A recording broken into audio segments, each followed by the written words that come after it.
صلی اللہ علی محمد۔ حالت روزہ میں رکنا، اللہ کی رضا کے لیے رکنا، اس کا نام روزہ ہے۔ صوم کا معنی رکنے کے ہیں، پرہیز کرنے کے ہیں، بچنے کے ہیں۔ ہر چیز موجود ہے لیکن اللہ کا حکم نہیں ہے تو لہٰذا کھا نہیں سکتے۔ تو رب فرماتے جب جائز چیز ہے تو میری مرضی کے بغیر میرے حکم کے نہیں کھا سکتا، تو نے رکنا ہے تو حرام کیسے کھا لیتا ہے؟ اب جائز چیز کے لیے تجھے حکم ہے، میں کہوں تو کھائے گا، میں کہوں تو نہیں کھائے گا۔ میں نے حکم دے دیا جائز ہے، روٹی ہے، کھانا ہے، گوشت ہے، تیری فریج میں پڑا سارا کچھ، تو با اختیار ہے، منہ میں دانت بھی ہیں، ہضم کرنے کو ہاضمہ بھی ہے، بھوک کی شدت بھی ہے، پر میری اجازت کے بغیر تو کھا سکتا؟ روزہ رکھ لیا، اب تجھے حکم نہیں کہ تو کھائے۔ جب جائز چیز میری مرضی کے بغیر نہیں کھا سکتا تو ناجائز کیسے کھائے گا؟ میرے نبی پاک علیہ السلام نے اپنے خوبصورت الفاظ کے اندر اس مفہوم کو بیان فرمایا۔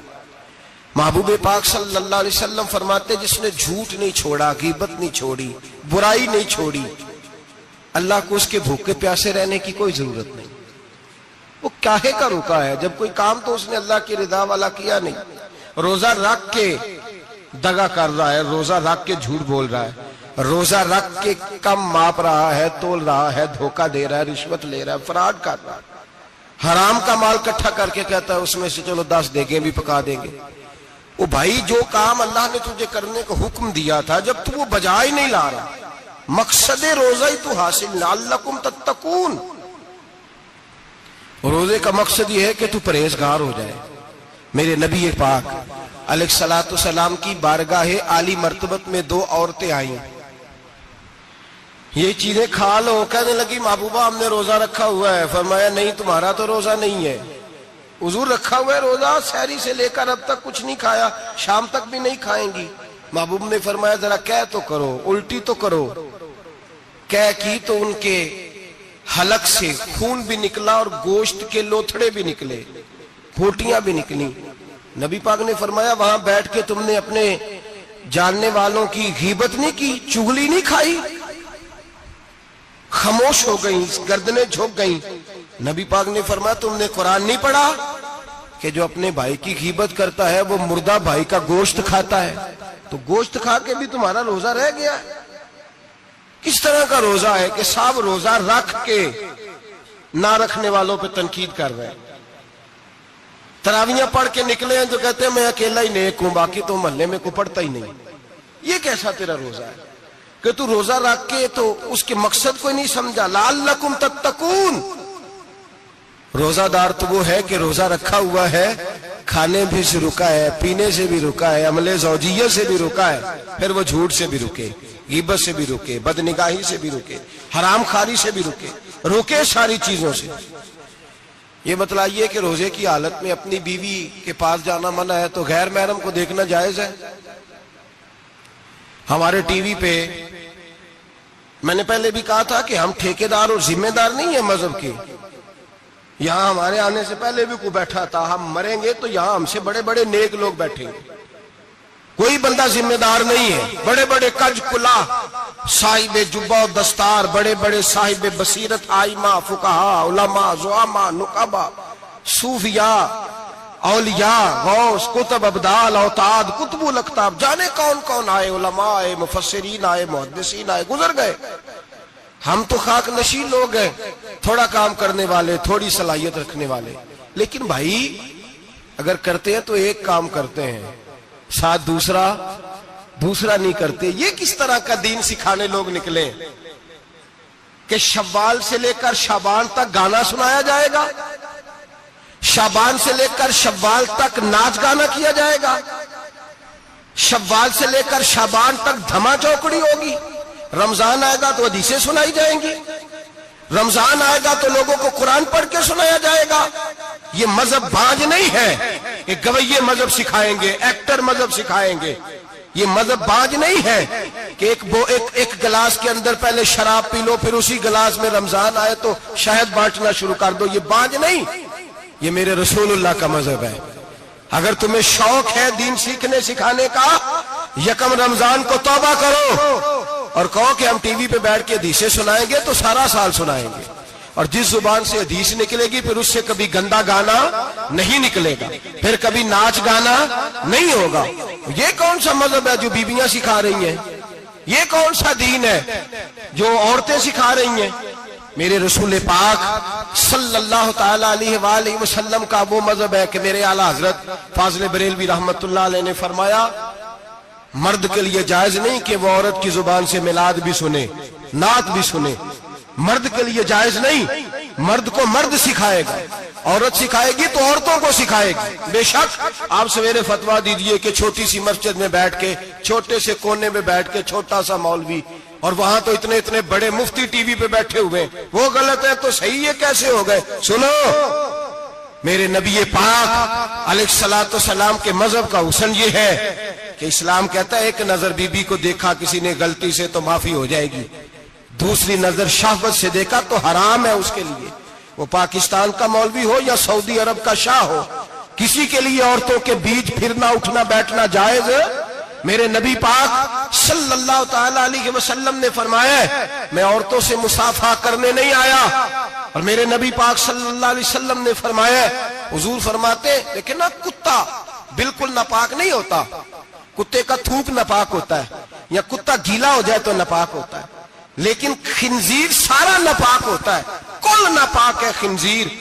نبی پاک نے فرمایا خنزیر بھی ہو اور گند میں لتھڑا ہوا بھی ہو، پیشاب میں لتھڑا ہوا ہو، گوبر میں لتھڑا ہوا ہو، پخانے اور فضلے میں لتھڑا ہوا خنزیر ہو، اس کا جسم تیرے ساتھ ٹکرا جائے تو اتنا برا نہیں جتنا غیر محرم عورت کا وجود تیرے ساتھ ٹکرا جائے تو برا ہے۔ اس حد تک میرے نبی پاک صلی اللہ علیہ وسلم اور گنبد کے معاملے میں فتویٰ دینے والے، یا رسول اللہ کہنے پر کفر کا فتویٰ دینے والے اور بڑی بڑی باتیں کرنے والے خاموش کیوں ہو گئے؟ یا ایھا الذین آمنوا لا تتخذوا اليہود والنصارى اولیاء، رب فرماتا ہے یہودیوں اور عیسائیوں کو دوست نہ بناؤ، یہ تمہارے دوست ہو سکتے، یہ تمہارے سجن ہو سکتے؟ جب عرش کا مالک کہہ رہا ہے سجن نہیں ہو سکتے تو دوستی کی بات کیسے بڑھا رہا ہے؟ یا رسول اللہ ہمارے سجن کون ہو سکتے ہیں؟ فرمایا تمہارا دوست وہ ہو سکتا ہے جو محمد عربی کا غلامی کرنے والا ہو، جو رسول اللہ کی نوکری کرنا ہو دوست ہوگا، دوسرا دوست ہو سکتا؟ کوئی ایکٹر مذہب نہیں سکھائے گا، کوئی گویہ مذہب نہیں سکھائے گا۔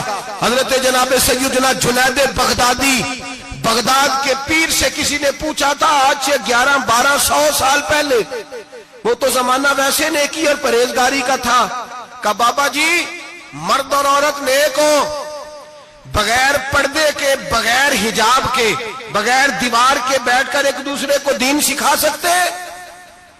حضرت صاحب بتائیے، مرد اور عورت نیک ہو تو بغیر پردے اور حجاب کے ایک دوسرے کو دین سکھا سکتے ہیں؟ تو حضرت جنید بغدادی فرمانے لگے سکھانے والا حسن بصری ہو اور سیکھنے والی رابعہ بصری ہو تو پھر بھی بغیر پردے کے بیٹھنے کی اجازت نہیں۔ تو مفتی صاحب کو اجازت کس نے دی؟ مولانا صاحب کو اجازت کس نے دی؟ بڑا وہ نہیں ہوتا جو ٹی وی پہ زیادہ آتا ہے، بڑا وہ ہوتا ہے جو رسول اللہ کے دین پہ عمل زیادہ کرتا ہے۔ حضرت عبداللہ ابن مسعود رضی اللہ تعالیٰ عنہ فرماتے زیادہ باتیں کرنے والا عالم نہیں ہوتا۔ حضور پھر عالم کون ہوتا ہے؟ فرمایا پڑھو قرآن، انما یخشی اللہ من عبادہ العلماء، فرمایا بڑا عالم وہ ہوتا ہے جو اللہ سے زیادہ ڈرتا ہے، اس لیے کہ رب فرماتا ہے میرے بندوں میں سے جو عالم وہ ہیں جو اللہ سے زیادہ ڈرتے ہیں، خوف رکھتے ہیں۔ تو میرے بھائی رمضان المبارک میں بچنا ہے، پرہیز کا وقت ہے، تو کوئی شخص بھی کوئی شو نہ دیکھے، میری منت ہے آپ حضرات، کوئی شو نہ دیکھے۔ عورت کا تو پردہ ہے تو ہمیں تو تماشے پہ لگا دیا گیا، عجیب قسم کے ایکٹر آ گئے اور وہ مذہب سکھا رہے ہیں۔ میری اپیل ہے آپ سے کہ سحری افطاری کے وقت ٹیلی ویژن بند رکھیں، کیا چیز کھول کے رکھیں؟ یا قرآن کھول کے رکھیں یا رسول اللہ کا فرمان کھول کے رکھیں، اللہ رسول کی طرف توجہ رکھیں، وہ سیکھنے سکھانے کا وقت ہے۔ چھوڑے گویوں سے دین سیکھا جائے گا، ہمیں کوئی شکوہ نہیں، یہ پکی توبہ کریں، سویرے آئیں آ کے دین سکھائیں، اور میں ان سے بھی اپیل کروں گا کہ آؤ دین سکھاؤ۔ حضرت فضیل بن عیاض فرماتے ہیں میں ڈاکو تھا، کبھی کبھی چھپ چھپا کے جمعہ پڑھا کرتا تھا، پھر میں نے توبہ کی تو سچی توبہ کی، پھر میں نے توبہ کی تو رب کو راضی کرنے والی توبہ کی، پھر میں نے توبہ کی تو چھوڑی ہر شے غریبوں کا لوٹا ہوا مال واپس کیا، جس کے پیسے نہ دے سکا اس کے گھر میں جا کے اس کی بھینسوں کو چارہ ڈالا، اس کے اونٹوں کی خدمت کی، میں نے قرضے چکائے۔ فرمایا میں سچی توبہ کر کے مسجد آیا، جس خطیب کے پیچھے میں جمعہ پڑھا کرتا تھا وہ میرے ہاتھ پہ بیعت کر کے مرید ہو گیا۔ اللہ تبارک و تعالیٰ نے اپنے بندوں کے دل میری طرف پھیر دیے، پھر تمہیں اس میں انعام دینے کی ضرورت نہیں پڑے گی، پھر تم کٹیا نشین بن کے بھی دین پھیلاؤ گے تو اللہ اس میں تاثیر پیدا فرما دے گا۔ تو روزے کا معنی رکنا ہے، روزے کا معنی بولیے، روزے کا معنی رکنا، کس سے؟ جھوٹ سے، غیبت سے، بدی سے، بدنگاہی، کھانے پینے۔ روزہ کس پہ فرض ہے؟ امیروں پہ کہ غریبوں پہ؟ جی کہنے نے میرا تو کام ہی محنت مزدوری والا، میں کیسے روزہ رکھوں؟ میں تو دیہڑی لگاتا ہوں تو روزہ کیسے رکھوں؟ میں نے نہیں کسی حدیث میں پڑھا کہ روزہ وہ رکھے جو دفتر میں بیٹھتا ہے۔ صحابہ کے زمانے میں تو دفتر ہوتے ہی نہیں تھے، کسی جگہ نہیں لکھا ہوا روزہ وہ رکھے گا جو اے سی میں بیٹھتا ہے، تب تو اے سی تھے ہی نہیں۔ حضرت ابوبکر صدیق رضی اللہ تعالیٰ عنہ سے لے کر جناب بلال تک سارے اپنے ہاتھ سے کام کرتے، سارے اپنے ہاتھ سے کام کرتے، سارے۔ حضرت عمر فاروق رضی اللہ تعالیٰ عنہ خلیفہ وقت ہونے کے باوجود مال غنیمت کے اونٹ چرنے جاتے تھے تو چراگاہ میں چھوڑنے میں جاتے تھے، لینے بھی آتے تھے واپس۔ سارے لوگ اپنے ہاتھوں سے مشقت والے کام کرتے، حضرت بلال مزدوری کرتے، سلمان فارسی مزدوری کرتے، مقداد مزدوری کرتے، صحابہ مزدوریاں کرتے، روزے رکھتے۔ اور رمضان کے جانے کا وقت ہوتا تو در رسول پہ کھڑے ہو کے عرض کرتے محبوبہ دل نہیں بھرا، دل کرتا ہے کبھی رب سارا سال ہی روزے عطا کرے، سارا سال رمضان دے تو ہم سارا سال روزے رکھنے کو تیار ہیں۔ جذبہ تھا، طاقت تھی، ہمت تھی۔ آج نوجوان لڑکا ہے کہتا ہے مجھ سے بھوک برداشت نہیں ہوتی۔ میرے بھائی رب بیماری لا دینا، اللہ سے دعا مانگے اللہ شفائیں عطا فرمائے، اور دعا کریں اللہ آزمائش سے محفوظ فرمائے۔ آپ یقین کریں میں نے لوگوں کو دیکھا ہے حلق سے قطرہ نہیں اترتا، خوراک کی نالی لگی ہوئی ہے، اعلیٰ غذائیں پکی ہوئی پڑی ہیں، عرش کا مالک کہتا ہے میں تیرے حلق سے گزرنے نہیں دوں گا، قانون بن گیا۔ میں نے دیکھا ہے ڈرپ پہ لوگ زندہ ہیں، بوتل لگی ہوئی ہے گلوکوز کی، گزارا چل رہا، اعلیٰ غذائیں پڑی ہیں، لاکھوں روپیہ تجوری میں پڑا ہے۔ مالک کہتا ہے تو نہیں کھا سکتا، تو وہ کھانے نہیں دیتا، نہیں کھانے دیتا۔ ایک شخص یورپ کے علاقے کا، میں کسی کالم نویس کا پڑھ رہا تھا، وہ کہتا ہے میری خربوں میں جائیداد ہے لیکن میرے معدے میں ایسی تکلیف ہے کہ میں آٹے کو چھان کر جو اوپر سے بورا نکلتا ہے صرف وہ کھا سکتا ہوں، اس کے علاوہ میں کائنات کی کوئی نعمت کھا نہیں سکتا۔ اور میرے بھائی وہ جب چاہے تو بڑے بڑے کھانے کھانے سے تجھے روک دے، تیرے دانت چبانے کے قابل نہ رہے، زبان نگلنے کے قابل نہ رہے، معدہ تیرا ہضم کرنے کے قابل نہ رہے، وہ جب چاہے تو جو مرضی کر لے۔ وہ کہتا چل تو میری مرضی پہ چلنا، ایک مہینہ میرے کہنے پہ نہ کھا، ایک مہینہ میرے کہنے پہ نہ کھا، تو یا اللہ تو کیا کرے گا؟ فرمایا صوم تصحو، میرے نبی پاک نے فرمایا تم روزے رکھو اللہ تمہیں صحت عطا فرما دے گا، اللہ تندرستیاں دے دے گا، شفائیں دے دے گا۔ تم روزے رکھو اللہ تمہیں، سبحان اللہ، اللہ تمہیں، اللہ طاقت دیتا ہے، ہمت دیتا ہے، اللہ ہمت دیتا ہے۔ میں نے دیکھا ہے، میں نے بزرگوں کو دیکھا ہے، ضعیف لوگوں کو دیکھا ہے، کمزور لوگوں کو دیکھا ہے، میں نے دیکھا ہے روزے رکھتے ہوئے، مزدوروں کو دیکھا ہے روزے رکھتے ہوئے۔ میں اپنے ابا جی کو کہتا ابا جی اتنی سخت گرمی اور مزدوری آپ کرتے اور مزدوری کے عالم میں روزہ رکھتے، تو کہتے پتر روزہ کی آندا ہے، روزہ کدوں کو جاندا ہے، روزہ اپنی جگہ تے وے مزدوری اپنی جگہ ہوتے۔ اور کئی دفعہ مینوں فرمان لگے، مینوں یار سمجھ کوئی نہیں لگدی، پتہ نہیں روزیاں چ اللہ طاقت کتھوں دے چھڑدا ہے اتنی زیادہ، کام بھی زیادہ کریدا ہے تے روزہ بھی بھائی صوم تصحو، میرے مصطفیٰ نے فرمایا تو روزہ رکھ اللہ تجھے صحت عطا فرما دے گا۔ رب تعالیٰ تجھے، یہاں ہوٹل کھلے ہوئے ہیں، یہاں عجیب حالات ہیں، ہوٹل کھلے ہوئے ہیں، لوگ بہانے ڈھونڈتے پھرتے ہیں، کہتے ہیں کٹ لگ گیا تھا ذرا، تھوڑا سا خون نکل آیا، سنی پلاس لگائی ہے تو روزہ نہیں رکھا، یہ ذرا مجھے تھوڑی دقت ہو گیا تو میں نے روزہ نہیں رکھا، کھانسی لگ گئی ہے تو روزہ نہیں رکھا۔ او خدا کے بندے، روزہ تو نعمت ہے۔ اور سبحان اللہ، میرے نبی پاک نے فرمایا لکل شیء زکات و زکات الجسد الصوم، فرمایا ہر شے کی زکات ہوتی ہے، وجود کی زکات روزہ ہے، روزے رکھو جسم کی زکات نکل جائے گی۔ فاقہ کرنا بھی میرے نبی پاک کی سنت ہے، مسواک کرنا بھی سنت ہے اور فاقہ کرنا بھی. مسواک والی سنت زیادہ اپناتے ہیں لوگ, فاقہ کرنا بھی نبی پاک کی سنت ہے. ایک صاحب مجھے کہنے لگے جناب بیٹھ کے کھانا حضور کی سنت ہے. میں نے کہا کبھی کبھی نہ کھانا بھی نبی پاک کی سنت ہے, نہ کھانا بھی حضور کی سنت ہے. اور ہمارے فقہاء نے لکھا ہے جو روٹی زیادہ کھاتا ہے اس میں دو باتیں پیدا ہو جاتی ہیں. کیا کیا؟ ایک بولتا زیادہ ہے, دوسرا سوتا زیادہ ہے, غافل ہو جاتا ہے. فاقہ اور حکیم اطباء ڈاکٹر کہتے ہیں کہ پیٹ خالی رہے نا جس آدمی کا, اس کا حافظہ مضبوط ہوتا ہے, اس کے ذہن کی گرہ کھلتی ہے. زیادہ کھانے سے تو خماری چڑھتی ہے, دماغ ڈھونڈتے پھرنا روٹی کدھر سے آج اچھی ہے, گھر میں نہیں پکی تو ہوٹل چلے جانا, کھانے کے سوا اور کام ہی کوئی نہیں. اور صاحب میرے نبی پاک علیہ السلام نے فرمایا کافر 7 آنتوں سے کھاتا ہے, 7 آنتوں سے, اور فرمایا میرا مومن 1 آنت سے کھاتا ہے. اس کے وجود میں کھانے والی 1 آنت ہے, کافر 7 آنتوں سے کھاتا ہے. فاقہ کشی سے نورانیت پیدا ہوتا ہے, کم کھانا. دیکھیں نا نبی پاک صلی اللہ علیہ وسلم نے اللہ سے فاقہ مانگ کے لیا ہے, یا اللہ 1 وقت روٹی دے, 1 وقت کا فاقہ دے, مانگ کے لیا ہے نبی پاک نے, مانگ کے. حضرت ابو ہریرہ رضی اللہ تعالیٰ عنہ فرماتے ہیں بھوک زیادہ لگتی تھی نا جب مجھے, تو میں حضرت عمر سے, ابو بکر سے, عثمان, مولا علی سے کوئی مسئلہ پوچھ لیتا تھا, اور جب میں مسئلہ پوچھتا تھا تو وہ مجھے روٹی کھلا دیتے تھے. جب میں ان سے مسئلہ پوچھتا تو وہ مجھے, حضرت ابو ہریرہ فرماتے ہیں مجھے بھوک لگی, میں حضرت عمر کے پاس گیا, ان سے مسئلہ پوچھا. ان کا رواج تھا جب میں مسئلہ پوچھتا تو پہلے روٹی کھلاتے. ہمارے بزرگ یہ فرماتے ہیں کہ کھانے کھلا کے دین پڑھاؤ. صرف تمہارا کتب خانہ نہیں کھلا ہونا چاہیے, تمہارا دسترخوان بھی کھلا ہونا چاہیے. کسی نے نبی پاک صلی اللہ علیہ وسلم سے پوچھا تھا بہترین مسلمان کون ہے؟ حضور نے فرمایا جو سلام لینے میں پہل کرے اور روٹی زیادہ کھلائے. جو روٹی ہر وقت فکر کرے یار تو روٹی کھا لے, روٹی کھانے کی طرف توجہ دلائے. کھلانا سنت ہے, زیادہ کھانا اس میں بھی فرق رکھے. تو نبی پاک صلی اللہ علیہ وسلم کے صحابی حضرت ابو ہریرہ رضی اللہ تعالیٰ عنہ فرماتے ہیں میں نے حضرت عمر سے مسئلہ پوچھا. میں نے کہا حضور مسئلہ بتائیں, تو کہتے پہلے ان کی عادت تھی جب میں مسئلہ پوچھتا تو روٹی بھی کھلاتے. آج انہوں نے مسئلہ ہی بتایا ہے, روٹی کوئی نہیں کھلائی. تو مجھے کہنے لگے ابو ہریرہ تو سوچتا ہوگا روٹی نہیں اس نے پوچھی, تو نے کب سے کھانا نہیں کھایا؟ میں نے کہا آج صبح سے. تو جناب عمر کہنے لگے میں نے کل صبح سے نہیں کھایا. چل ابو بکر صدیق کے گھر مسئلہ پوچھتے ہیں. کہتے ہیں جناب صدیق اکبر کے دروازے پہ گئے, جا کر کے ان سے مسئلہ پوچھا. ان کی بھی عادت تھی جب کوئی مسئلہ پوچھنے جاتے تو دسترخوان بچھا لیتے, کہتے آؤ روٹی بھی کھلاتا ہوں مسئلے بھی بتاتا ہوں. کہتے ہیں گئے تو انہوں نے بھی مسئلہ بتایا, روٹی کوئی نہ پوچھی. تو کہنے لگے عمر ابو ہریرہ تم لوگوں نے کل پرسوں سے نہیں نہ کھایا ہوگا.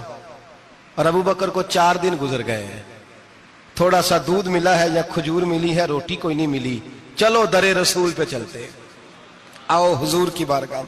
کہتے ہیں نبی پاک کی بارگاہ میں آئے, حضور نے چہرے دیکھے, کریم سے مسئلہ نہیں پوچھنا پڑا. میرے مصطفیٰ کریم نے فرمایا بھوک لگی ہوئی ہے تم تینوں کو, 3-4 دن ہو گئے. اللہ کے رسول نے فرمایا مجھے پورا ہفتہ ہو گیا ہے. سبب کچھ اور ہے جس کو تو خود سمجھتا ہے. زوال بندہ مومن کا بے زری سے نہیں, بھوک نقصان کا وجہ نہیں بنی, وجہ کوئی اور بنی ہے. رشوتیں جو بازار گرم ہوئے ہیں لوٹ مار کے, یہ روٹی کے لیے نہیں, یہ زیادہ کھانے کے لیے, یہ بینک بیلنس کے لیے گرم ہے. یہ لوٹ مار کا مقصد کوٹھیاں بنانا ہے, روٹی کا تو رب کریم کا وعدہ ہے.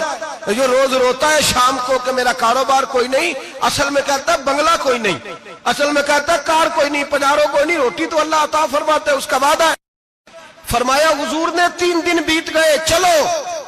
میرا بے تکلف صحابی ابو الحسن انصاری, وہ بڑے نصیب والے ہوتے ہیں جن کو میرے نبی پاک خود کہتے تھے کہ تیری فلانی ذمہ داری ہے. اس زمانے کا تو کسی کو کہہ دیا جائے یہ تیری ذمہ داری ہے تو کہتا ہے یہ تو پھٹیکے ڈالنے لگ گیا, یہاں سے تو چھٹی کر دینی چاہیے. خوش ہوتے تھے صحابہ کہ ہماری ذمہ داری لگی. کہتے ہیں حضرت ابو الحسن انصاری کے گھر گئے, نبی پاک نے فرمایا بھوک بڑی لگی ہے کھانا لا. کہتے ہیں حضور نے اسے کہا تو اس آدمی کو تو وجد ہی ہو گیا. اس نے کہا میرے اتنے نصیب کہ حضور کا یہ کھانا کھلا. آؤ دیکھو دنیا والو, آج جو سب سے زیادہ عزت والا ہے وہ میرا مہمان بنا ہوا ہے. فرماتے ہیں وہ دوڑے گئے, بکری اٹھائی, ذبح کی, بیوی کو کہنے لگے روٹی تیار کر.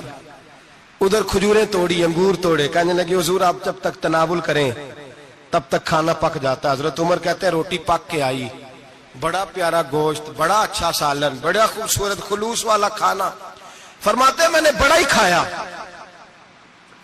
نبی پاک نے نا ایک روٹی لی اور چھوٹی چپاتی، تھوڑا تھوڑا سالن کونوں سے، اور جب نبی پاک نے کھا لیا تو حضور کی آنکھوں میں آنسو آئے.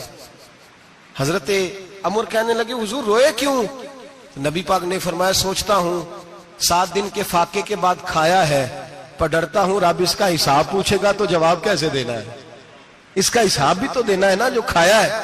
تو حضرت عمر فاروق کے ہاتھ میں کچھ چیز تھی، زور سے زمین پہ ماری، کہا محبوبہ 7 دن کے بعد بھی روٹی کھائے تو حساب دینا ہے. نبی پاک فرمانے لگے عمر وہ مالک ہے نا، تو جب دیتا ہے تو حساب نہیں لے سکتا، حساب تو دینا ہے، حساب تو دینا ہے، تیاری رکھو.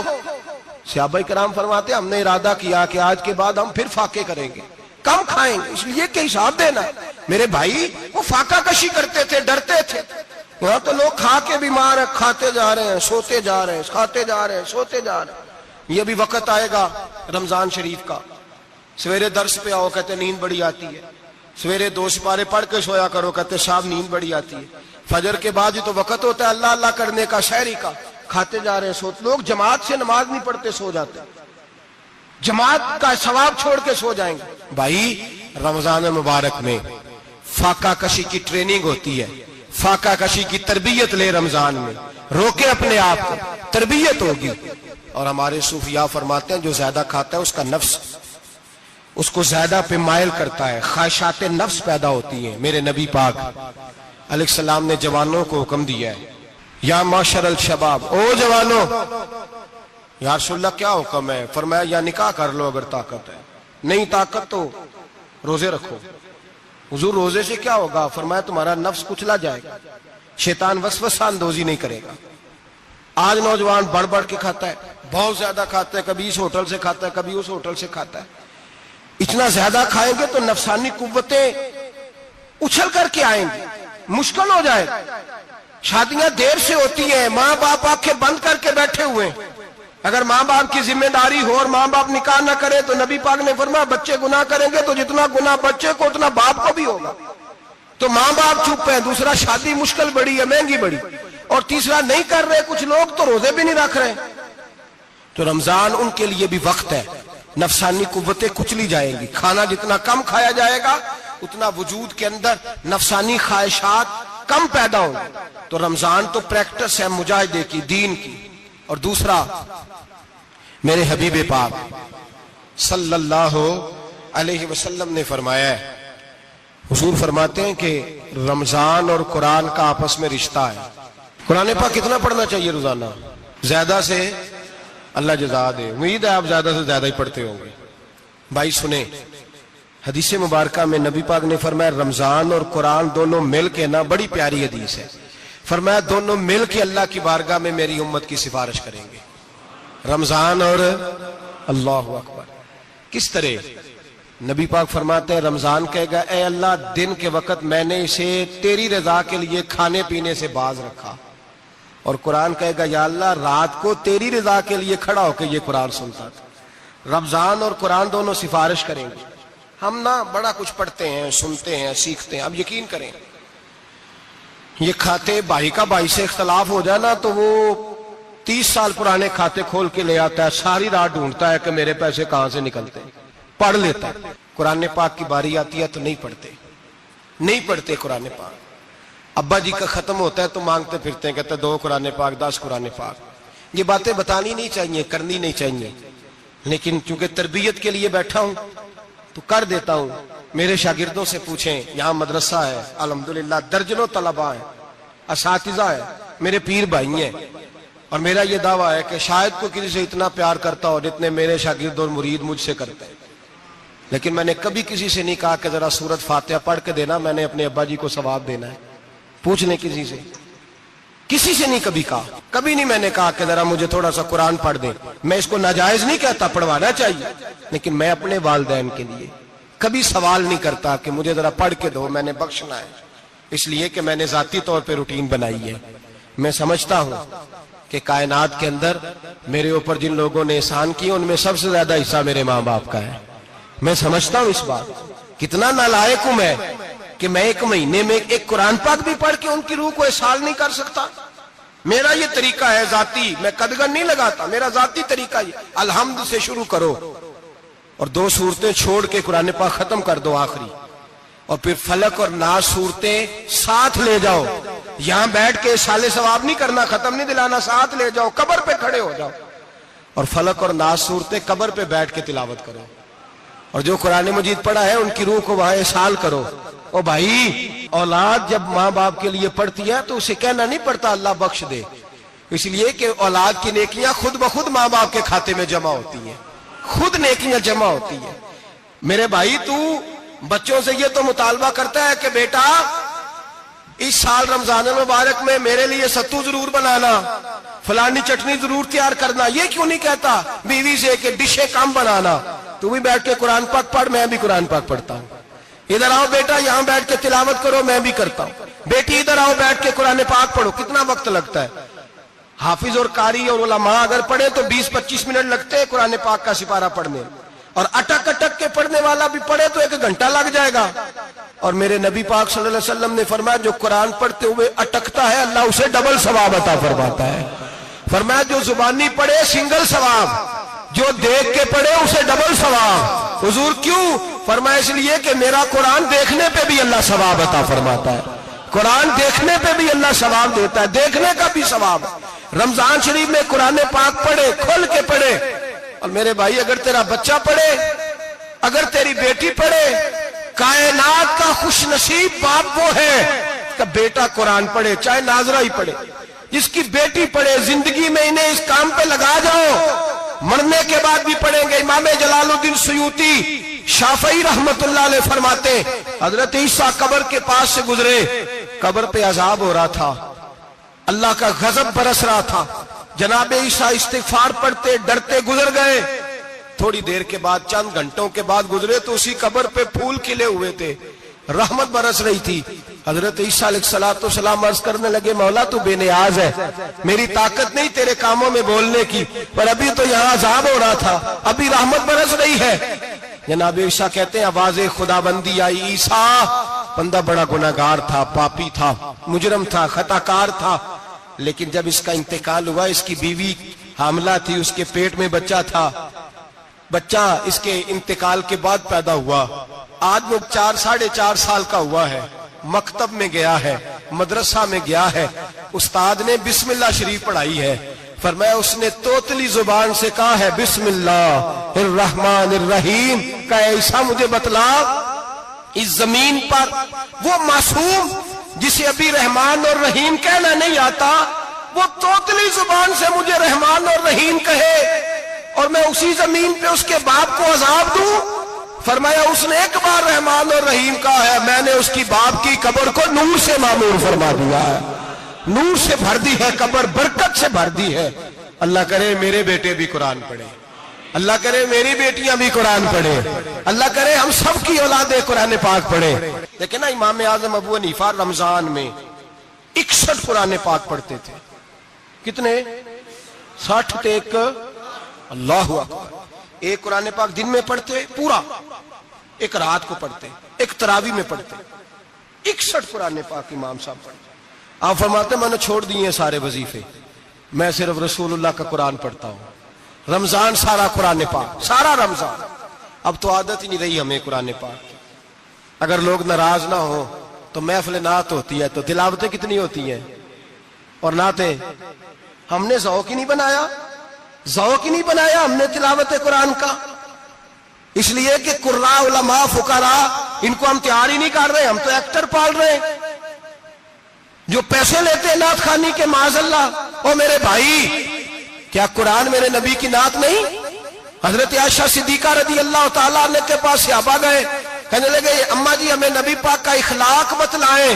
اماں جی کہنے لگی جاؤ جا کے قرآن پاک پڑھو. کان خلقہ القرآن، سارا قرآن میرے نبی کے اخلاق کا ہی نام ہے. یہ ساری نعت ہے، یہ ساری نعت ہے. اس نعت کو سننے لوگ کیوں نہیں آتے؟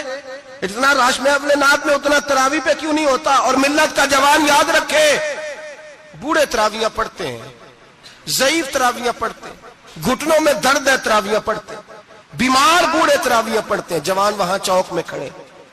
کیا جوانی اس لیے ہے چوکوں میں کھڑا ہوا جائے؟ کیا جوانی اس لیے ہے کہ سعودی عرب جانے کے لیے پاسپورٹ بنانا ہو تو 2.5 گھنٹے کھڑا رہے تو؟ شناختی کارڈ کے دفتر تو کھڑا رہے، پروٹیکٹر کے لیے کھڑا رہے، کافروں کے سامنے کاسا لیسی کرنے کے لیے تو کھڑا رہے، تو نوکری پہ جائے تو ساری رات کھڑا رہے، اور تو قرآن کے لیے کھڑا نہیں ہوتا؟ میرے محبوب نے فرمایا من قام ایمانا واحتسابا غفر له ما تقدم من ذنبه، فرمایا جو رمضان المبارک میں اللہ کی رضا کے لیے گناہوں کی معافی کے ارادے سے قیام کرے گا، راتوں کو عبادت کرے گا، اللہ اس کے پچھلے سارے گناہ معاف فرما دے گا۔ نوجوان ارادہ کریں، پروگرام بنائیں کہ انشاءاللہ قرآن پڑھنا بھی ہے، قرآن پڑھوانا بھی ہے، سننا بھی ہے، اور انشاءاللہ بولیے سننا بھی ہے اور پڑھنا بھی ہے اور پڑھانا بھی۔ ہمت کریں، دلیری کریں، آ کے کھڑے تو ہو، اللہ توفیق عطا کرے گا۔ پہلی بات یہ کہ روزہ رکھیں، دوسری بات یہ کہ قرآن پاک کی تلاوت کریں، اور روزہ رکھیں تو روزے کے سارے حسن سمیت اسے رکھیں۔ نبی پاک نے فرمایا رمضان غمخواری کا مہینہ ہے، غمخواری کریں۔ ہمارے زمانے میں 2 قسم کی تکلیفیں ہیں، ایک تو غریب آدمی، اس کا حال یہ ہے کہ وہ مانگتے ہی گزارا کرنا چاہتا ہے، اس نے ہاتھ یوں کر لیا ہے تو اب اس کا یوں ہونے کو تیار نہیں۔ ضرورت اگر کسی آدمی کو کسی دروازے پہ لے جاتی ہے تو برا نہیں، لیکن سوال کا اپنے اوپر دروازہ کھول لینا یہ ٹھیک نہیں۔ فاقہ کشی پیدا کریں، حوصلہ پیدا کریں، تھوڑے پہ گزارا کرنا سیکھیں۔ غریبوں کو بھی اجازت نہیں کہ وہ نکل کھڑے ہوں میدان میں مانگنے کے لیے، ٹولیاں نکلتی ہیں رمضان میں، جتھے نکلتے ہیں خیرات کٹھی کرنے والے، بچیں۔ میرے نبی پاک صلی اللہ علیہ وسلم نے فرمایا جس نے بغیر ضرورت کے سوال کیا، جب قیامت کے دن آئے گا تو اس کے چہرے کے اوپر گوشت نہیں ہوگا، صرف ڈھانچہ ہی ہوگا۔ اتنی بھیانک صورت میں آئے، بغیر اشد ضرورت کے سوال نہ کر، کبھی سوال نہ کر۔ اور امیروں سے گزارش ہے کہ رمضان ہمدردی کا مہینہ ہے، ہمدردی کریں تو سامنے والے کی عزت کا بھی خیال کریں۔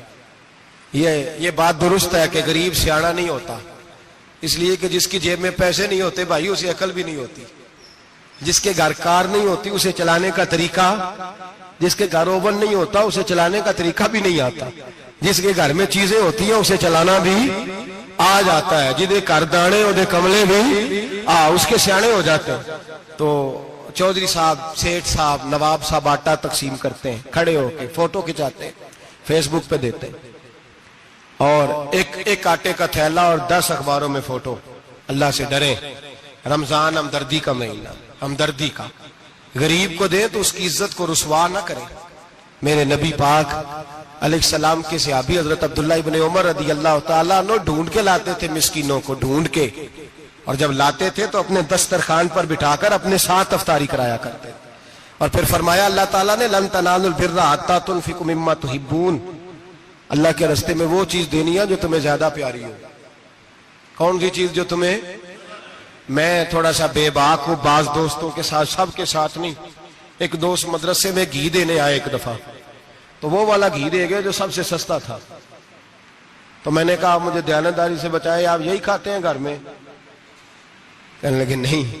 تو میں نے کہا پھر ہم نے بچے مارنے کے لیے تو نہیں نہ رکھے ہوئے، کیا وہ والا گھی اللہ کے راستے میں پیاری چیز دے رہی ہے نا، اس لیے گلے گلے نوٹ لوگ مسجد کے گلے میں ڈال جاتے ہیں، پھٹے ہوئے ڈال جاتے ہیں، کہتے ہیں جوڑ لیں گے مولوی صاحب۔ اور خدا کے بندے پیاری چیز دینی تھی تو نے، اور تو نے اس کا ترجمہ الٹ کر لیا ہے۔ سمجھ لیں رمضان المبارک میں کسی غریب کی مدد کرنی ہے تو ساتھ اس کی عزت بھی کرنی ہے۔ نبی پاک علیہ السلام کے دروازے پر جب یہ جملہ ایک ہے لیکن بڑا قیمتی ہے، صحابہ کہتے ہیں جب ہم دروازہ رسول پہ جاتے تھے خیرات بھی ملتی تھی اور عزت بھی ملتی تھی۔ خود بھیک دے خود ہی کہیں منگتے کا بھلا ہو، خیرات بھی ملتی تھی اور عزت بھی ملتی تھی۔ نبی پاک ساتھ عزت بھی دیتے تھے، مسکین کو غریب کو دیں اور خیر خائی کریں۔ جوتے بیچنے والے جوتوں کے ریٹ سستے کریں، کپڑا بیچنے والے کپڑے کا ریٹ، درزی صاحب بھی ریٹ سستا کریں، دکاندار بھی چیزوں کا ریٹ، حکیم صاحب پیسے کم لیں، ڈاکٹر پیسے کم کریں، حکومت نرخوں میں کمی کرے، اور یہ کام اجتماعی طور پہ کریں۔ میرے نبی پاک نے فرمایا رمضان غمخواری ماندہ شاکر انت وچوڑا سینائے،